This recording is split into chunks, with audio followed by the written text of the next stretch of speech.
Hi, my name's Adrian Whelan. Welcome to the latest installment of our Ontheregs video series. I'm delighted to be joined today by Sebastian Hoheemstra, legal practitioner in Luxembourg. Sebastian, how are you? Hi, Adrian. I'm doing very well. Very happy to be part of your show. I've been following it for many months and happy to contribute today. Flattery will get you, very kind. Flattery will get you everywhere on our show. On more mundane matters, ESMA wrote a letter to the European Commission last week addressing AIFMD, but it contains so much more than AIFMD. What are the points of interest from that letter, Sebastian? Yeah, it was somewhat surprising that ESMA addressed so many interesting points. It addressed, I think, 18, 19 points, and most of the points are very much welcomed by the industry. But there's just one point that really causes a lot of debate, and that is the point in relation to delegation and substance. In already 3 years ago, in the light of Brexit, ESMA has been making some considerations on what impact a hard Brexit possibly would have on the EU asset management industry. And in this regard, it really highlighted that at all times there would have need to be a certain degree of substance in the EU. And last week, it added some new points as regard to what extent any portfolio management would be allowed to be delegated. And then we would speak not only about alternative investment funds, but also about usage that would apply likewise.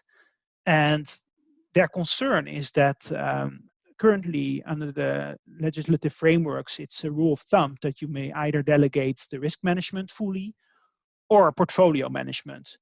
Due to some commercial considerations, it's always the case that portfolio management is being delegated to a promoter. And the UK takes a very prominent place together with the US in this respect. And ESMA expressed its concerns that a substantial part of the core and critical functions would be performed outside of the EU. And in that respect, it seeks to clarify whether and to what extent delegation would be in a post-Brexit concept allowed to be continued. You make an interesting point. Again, Brexit and the UK are definitely central. But again, this has global impacts. And the other point is that even though it's an AIFMD letter, it impacts every EU regulated fund, right? And again, I'd be interested, the market are quite surprised at the level of granularity and scope, right? Yeah, it makes a lot of detailed points. For instance, one of the other points that highlighted in the delegation of substance context is like the seconded staff. Many group structures made some considerations in the past years whether or not to second staff to other group entities on the EU in order to beef up their substance. But yeah, from my practical experience, mostly tax and social security laws restrict this to a large extent. So I'm not really sure whether this is really a big issue in that regard. And another important point that ESMA made with respect to delegation is the portfolio management function.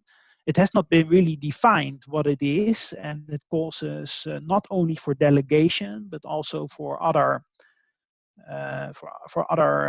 areas a lot of problems in practice, whether a board or a general partner may perform certain functions, or whether this has to be exclusively attributed to the fund manager. So the clarification for what is portfolio management would be quite helpful, I suppose. And delegation of substance, quite rightly, are taking up the lion's share, I think, of people talking about this, journalists writing.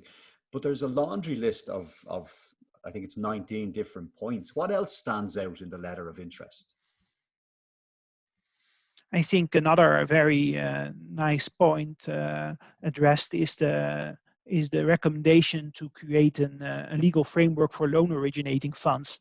In the past years, this has been of interest due to more strict capital requirements. Banks are less and less able to grant loans to small and medium enterprises that really need capital for their growth. Fund managers have been jumping into that space, but they were limited, as in the EU level, the fund management regulations and the banking regulations stand on equal footing. This means that individual EU member states are allowed to require a banking license in order to grant any loans in their country.